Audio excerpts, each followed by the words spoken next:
Hey guys, कैसे हो आप लोग। Welcome to the channel. इस वीडियो में मैं आपके लिए परफेक्ट वर्ल्ड की एक और न्यू वीडियो को डिटेल में एक्सप्लेन करने वाला हूं। पर उससे पहले आप फटाफट से इस वीडियो को एक लाइक जरूर कर देना और चैनल पर न्यू हो तो सब्सक्राइब कर देना। परफेक्ट वर्ल्ड के पिछले एपिसोड में हमने देखा था सी हाओ एक ग्रुप के साथ एक पोर्टल के जरिए सिन स्टेट के आउटसाइड एरिया में आ गया था। वहाँ पे उसे एक इनविंसिबल एंसेस्टर दिखता है, इसका नाम गोंग यान था। लेकिन तभी उसके ऊपर स्वॉर्ड वैली का पर्सन अटैक करता है और वो उससे लड़ने के लिए चला जाता है। यहाँ पर एक और लेडी आती है जो कि यहाँ पर आए लोग इंक्लूडिंग सी हाओ के ऊपर अपना रौब जमाने लगती है। पर सी हाओ इन सभी से गुस्साता है और फिर उसको धमकाते हुए उसके पास पहुंच जाता है। अब आगे एपिसोड स्टार्ट होती है। हम देखते हैं सी हाओ गुस्से से इसको देख रहा था, पर ये लेडी भी अब सी हाओ की हरकतों से गुस्सा चुकी है और वो इस बार अपना स्वॉर्ड निकाल कर डायरेक्ट सी हाओ पर हमला कर देती है। पर सी हाओ उसके इन हमलों से बहुत ही आसानी से बच जाता है। पल भर में वो उस लड़की को हराता है, उसके स्वॉर्ड को अपने दो उंगलियों से पकड़ लेता है, तोड़ देता है और लड़की को एक लात मारकर उस माउंटेन क्लिफ से नीचे गिरा देता है। सी हाओ अब उसकी ओर बढ़ रहा है, कह रहा है तुम लोगों को अपने सेक्ट पर बहुत ज्यादा घमंड है। तुम लोगों को घमंड है कि तुम्हारा सेक्ट एक एंशिएंट पावरफुल सेक्ट है, इसीलिए तुम अपने से कमजोर लोगों को बुली करते हो। जिसके बाद नीचे खड़े लोगों से कहता है आप लोगों के सामने आप लोगों की दोषी है, मैंने इसको सबक सिखा दिया है। पर मैं आपसे ये कहना चाहता हूँ कि लोग आपको तभी तक बुली कर सकते हैं जब तक आप उनके बुलीज को सहोगे। यहाँ पर दोस्तों वो लड़की सी हाओ से हार चुकी है, इसीलिए अब सभी लोग सी हाओ की ताकत को देखकर सी हाओ की तारीफ करने लगते हैं, उसके लिए चीयर करने लगते हैं। पर इसके थोड़ी देर बाद हम देखते हैं वो लेडी रेंगते हुए खड़ी होती है। अभी वो बहुत ही ज्यादा गुस्से में है और सी हाओ और उन लोगों की ओर देखकर चिल्लाते हुए कहती है तुमने मुझे हर्ट करा। जब हमारे किंग को इस बारे में पता चलेगा तब वो यहाँ पर आएंगे और तब वो तुम सभी लोगों को इसी जगह पर काट कर मार देंगे। पर सी हाओ इसकी इस बात को सुनकर और भी ऑफेंड हो जाता है, कहता है अभी तक तो मैं तुम्हें बस एक सबक सिखाना चाहता था, पर लगता है जैसे तुम मेरे हाथों से बस मरना चाहती हो। सी हाओ तुरंत ही अपनी एनर्जी एक्टिवेट करता है और फिर आसमान में वही सिंबल क्रिएट होता है। सी हाओ के बॉडी पर एक एनर्जी की बरसात होती है। सी हाओ के फोरहेड पर एक मार्क अपीयर होता है। सी हाओ ये चीज देखकर फिर अपने मन में कह रहा है जैसे ही मेरे फोरहेड में ये मार्क अपीयर होता है मेरे सिर के ऊपर ये फॉर्मेशन बन जाता है, जिससे मेरे अंदर की ब्लड और भी ज्यादा स्ट्रॉन्ग हो जाती है। यहाँ पर इस फॉर्मेशन की वजह से मेरे बॉडी के अंदर बहुत ही स्ट्रॉन्ग मैजिक फ्लो हो रहा है और मुझे इसकी ताकत महसूस कर कर बहुत ही अच्छा लग रहा है। लेकिन तब हमें उस लड़की को दिखाया जाता है जो कि यहाँ अपना मैजिक यूज करना स्टार्ट करती है। यहाँ पर वो अपने स्वॉर्ड्स को हवा में उड़ाती है और एक ही बार में सी हाओ के ऊपर मल्टीपल स्वॉर्ड फॉर्मेशन से हमला करती है। पर जैसे ही वो स्वॉर्ड सी हाओ पर लगने वाला होता है सी हाओ अपने हाथ को घुमाता है और एक बैरियर उन सारे स्वॉर्ड्स को रोक देती है। साथ ही साथ थंडर की एक स्ट्राइक उस लड़की पर जाकर लगती है और वो लेडी सी हाओ के इस अटैक से इस बार बहुत ही हेवीली इंजर्ड हो जाती है। इंजरी इतनी ज्यादा होती है कि वो लड़की इस वक्त कोमा में चली जाती है। सी हाओ उसके पास आता है और फिर उसके माइंड के अंदर झांकने लगता है। सी हाओ अभी इसके माइंड में उन्हीं लोगों की तलाश कर रहा है जिसके लिए वो इस सिटी में आया है। तभी उसे वो लोग दिखाई देते हैं। वो लोग इस स्वॉर्ड वैली के किंग के पास गए थे जहाँ इन्होंने किंग को लोअर रेल्म की एक सुपीरियर मेडिसिन पेश करी थी यहाँ पर। लेकिन उनके इस गिफ्ट को लेने के बावजूद भी वो इन लोगों को अच्छा ट्रीट नहीं करते हैं और फिर इन लोगों को एक मामूली सी मेडिसिन गार्डन में भेज देते हैं। सी हाओ को पता चलता है वो लोग जिस मेडिसिन गार्डन में गए हैं उसका नाम तोंजू मेडिसिन गार्डन है। सी हाओ को जो जानकारी चाहिए थी वो उससे मिल जाती है। जिसके बाद हम देखते हैं वो लड़की की बॉडी भी सी हाओ की उस एनर्जी के इफेक्ट से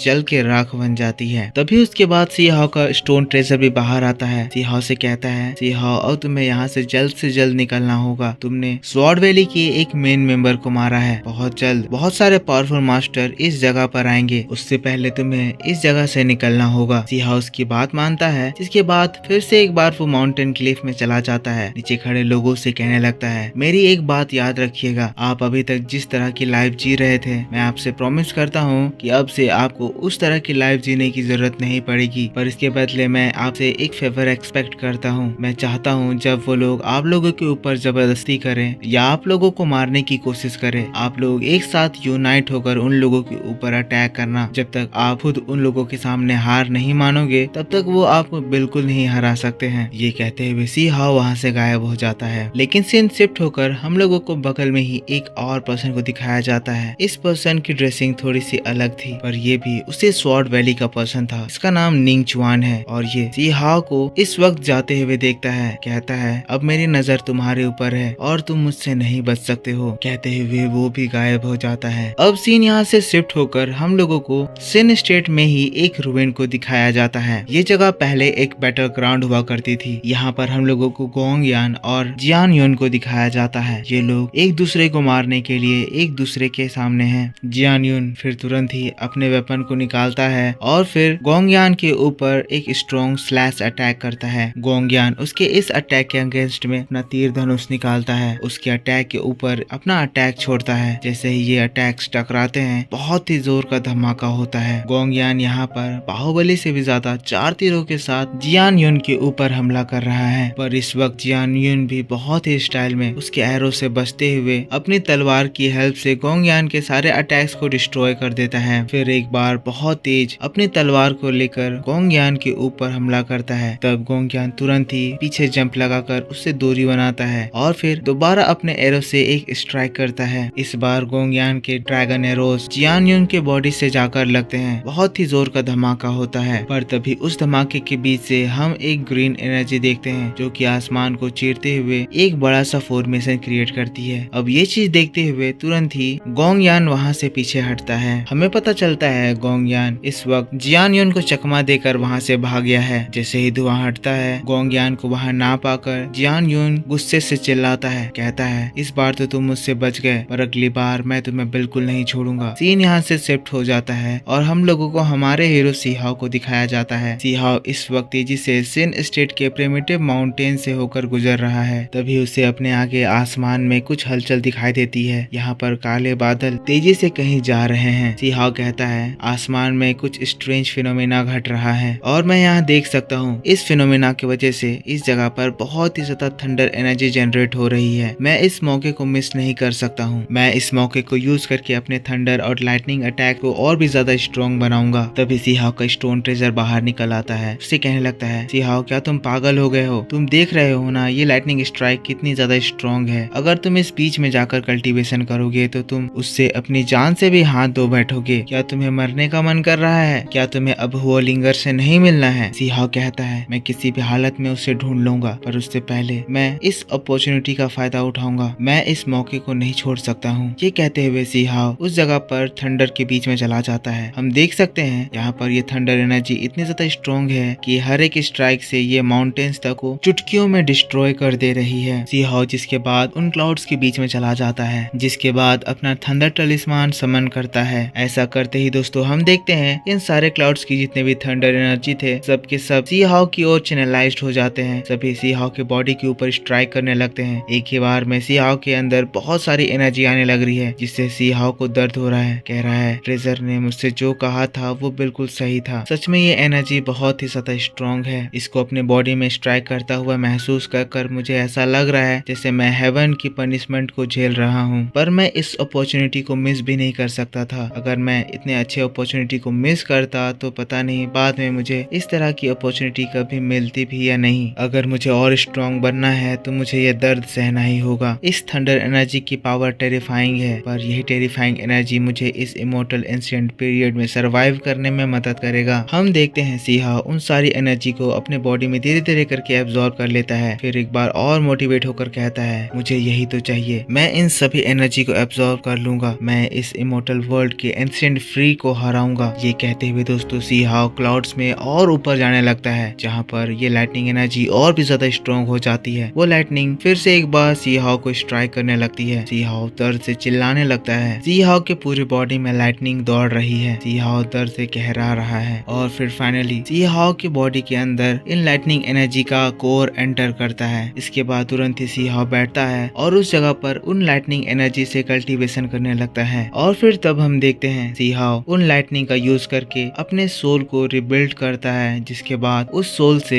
एक बहुत ही बड़ा सा स्पिरिचुअल फिनिक्स बर्ड क्रिएट करता है। ये बर्ड थंडर फिनिक्स बर्ड है जो कि पहले अपीयर तो होती है पर उसके तुरंत बाद ही सीहाओ के ऊपर हमला करने लगती है। सीहाओ उसके हमले से बचता है और तभी सीहाओ अपनी पावर से उस जगह पर एक बहुत ही बड़ा सा लोटस फॉर्मेशन क्रिएट करता है। यहाँ ये लोटस फॉर्मेशन उस बर्ड को पकड़ने के लिए है ताकि सीहाओ इस बर्ड को हमेशा हमेशा के लिए कंट्रोल कर ले। फिर ये सेरेमनी शुरू होती है। सीहाओ अपने लाइटनिंग एनर्जी इस फॉर्मेशन में डालता होता है और इससे ऐसी खतरनाक लाइटनिंग क्रिएट होती है जो कि इस लाइटनिंग फिनिक्स को भी इस लाइटनिंग से अनकॉन्शियस कर देती है। फिनिक्स बर्ड फॉर्मेशन में गिरता है, सी हाओ फॉर्मेशन पे एंटर करता है और फिर सी हाओ धीरे धीरे करके उस बर्ड को कंट्रोल करते हुए उस बर्ड को अपने बॉडी में एब्जॉर्ब कर लेता है। और फिर तब हम एक बहुत ही अनएक्सपेक्टेड चीज देखते हैं, यानी कि जैसे ही वो एनर्जी सी हाओ के बॉडी में एंटर करती है, जैसा कि मैंने बताया था वो चीज सी हाओ के सोल से क्रिएट हुई थी। हम देखते हैं वो सी हाओ के फोरहेड से बाहर निकलकर फिर सी हाओ का एक अलग फॉर्म ले लेती है। मींस इस जगह सी हाओ भी अपनी सेकंड बॉडी को क्रिएट कर लिया है। अब कहानी में और भी ज्यादा मजा आने वाला है। सी हाओ इसको लेकर बहुत सारी प्लानिंग करता है, लेकिन के बाद फिर वो उसको लेकर अपनी ट्रेनिंग करने के लिए चला जाता है। सबसे पहले ये लोग एक माउंटेन में जाते हैं जहाँ से वो लोग एक पूरे के पूरे झरने को अपनी पावर से भाप में बदल देते हैं। यहाँ सी हाओ के सेकंड बॉडी के पावर की वजह से सी हाओ की पावर और भी ज्यादा बढ़ गई है। तब हम देखते हैं सी हाओ के इन अटैक की वजह से जो वाटर ड्रॉपलेट्स हवा में उड़े थे वो अचानक से बर्फ बनने लगते हैं और देखते ही देखते उस जगह पर एक बर्फीला तूफान सा आ जाता है। लेकिन तभी हम देखते हैं सी हाओ की बॉडी अचानक से जमने लगती है। सबसे पहले उसके पैर, फिर उसके हाथ और उसका पूरा शरीर जम जाता है। सी हाओ देखते ही देखते बर्फ के एक पुतले में बदल जाता है। यहाँ पर ये खतरनाक पावर उसी व्हाइट हेयर्ड पर्सन की है। सी हाओ इस वक्त बर्फ में जम गया है। ये आइस एट्रीब्यूट की पावर उसी निंग चुआन की है जो कि अभी तक के सी हाओ के सारे ओपोनेंट से ज्यादा ताकतवर है। देखना बहुत ही ज्यादा इंटरेस्टिंग होगा कि अब आगे क्या होगा। पर अभी के लिए तो ये एपिसोड इस जगह पर खत्म होता है। मैं इस वीडियो पर लाइक एम का टारगेट रखता हूँ 5000 लाइक। आप लोग प्लीज एम को पूरा करा कीजिए। आपके लाइक से ही इस चैनल को सपोर्ट मिलता है। अगर शाम तक इस वीडियो पे 5000 लाइक्स कंप्लीट होते हैं तो मैं आज ही आपके लिए इसका ट्रेलर एक्सप्लेनेशन अपलोड करूंगा। चैनल पर न्यू हो तो जरूर से इसको सब्सक्राइब कर लेना। मिलता हूँ मैं आपसे नेक्स्ट वीडियो में, तब तक के लिए take care, bye bye and thanks for watching.